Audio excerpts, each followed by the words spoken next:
Quorum call. Without objection. Under the previous order, the leadership time is reserved. Under the previous order, the Senate will be in a period of morning business with senators permitted to speak therein for up to 10 minutes each.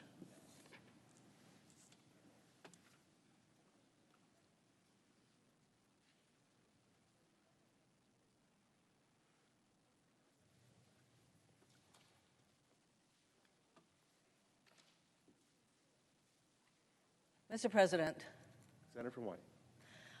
yesterday we celebrated Martin Luther King Jr. Day and honored civil rights leaders who fought against inequality and sacrificed so much to move our country closer towards justice for all. But this year, on a day when we should be coming together to commemorate these civil rights achievements and recommit to the road ahead, we are instead fighting a battle we thought was won decades ago.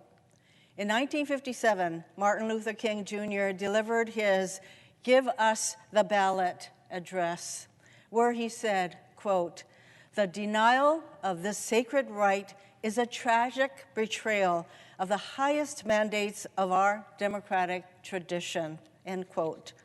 But here we are in 2022, fighting back against hundreds of bills introduced in states across the nation, clearly intended to make it so much harder for certain people to vote.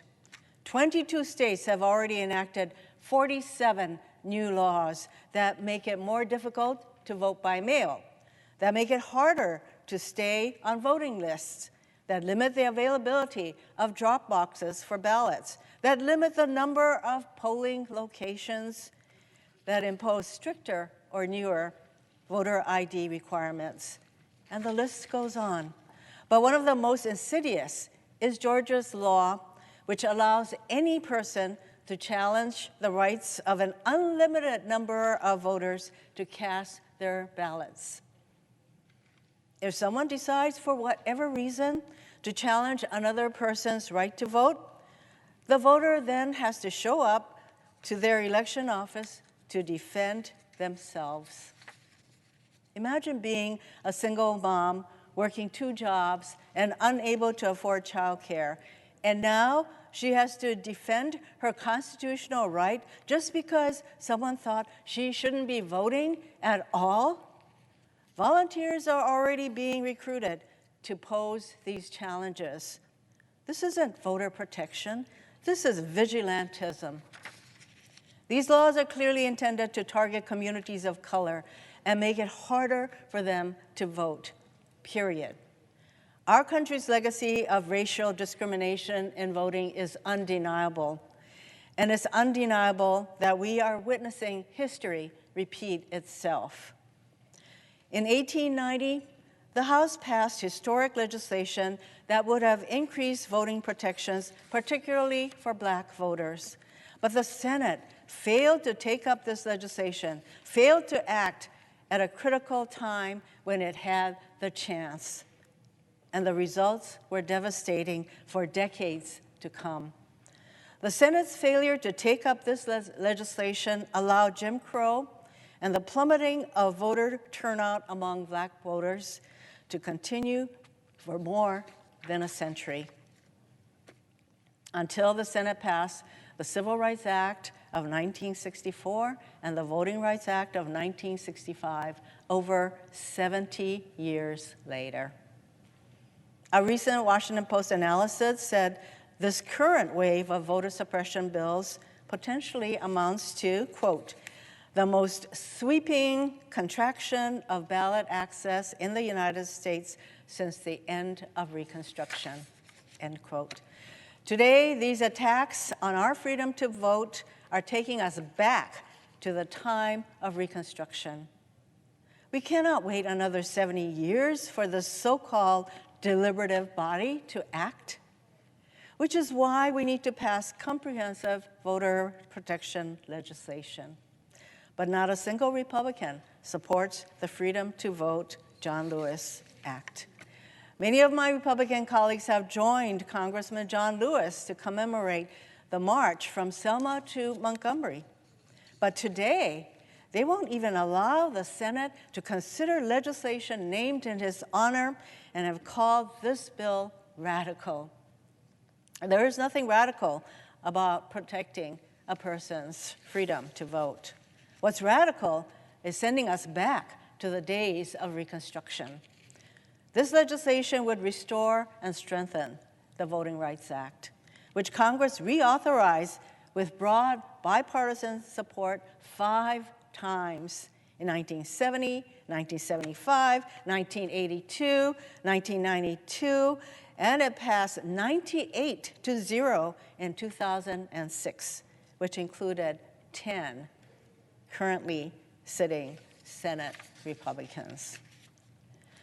This bill would also expand opportunities to vote, prevent voter suppression, and improve election security. We're talking about provisions that would require states to offer early voting and no excuse vote by mail, make Election Day a public holiday, crack down on voter intimidation, and require post-election audits. Again, I ask, how is any of this radical? What's radical is justifying overt attacks on our democracy by perpetuating the big lie of mass voter fraud. For Republicans, this fight isn't about election security. It's about securing their power, because Republicans have decided that spreading misinformation and rigging elections by preventing people from voting is the only way they will retain their power. Republicans should come to the Senate floor and tell the American people why they won't protect our freedom to vote. Instead, the Republican leader came to the floor to attack Democrats for fighting to change Senate rules to pass this critical legislation, calling it a power grab. The Republican leader said that Democrats want to, quote, permanently damage this institution, end quote.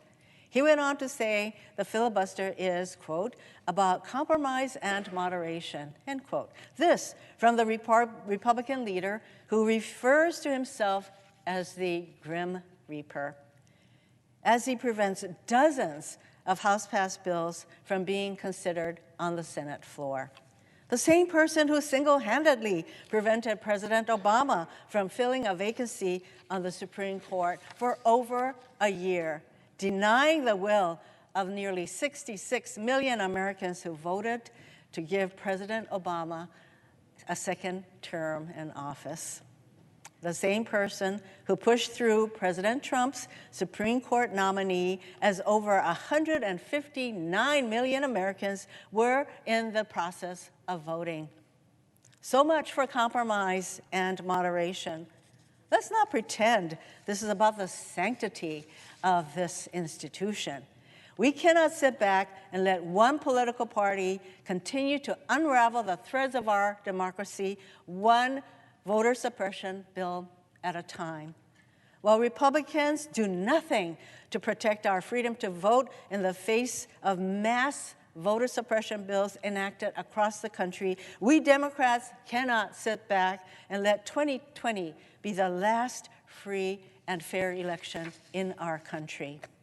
If we don't protect the right to vote, we won't have a democracy. It's that simple.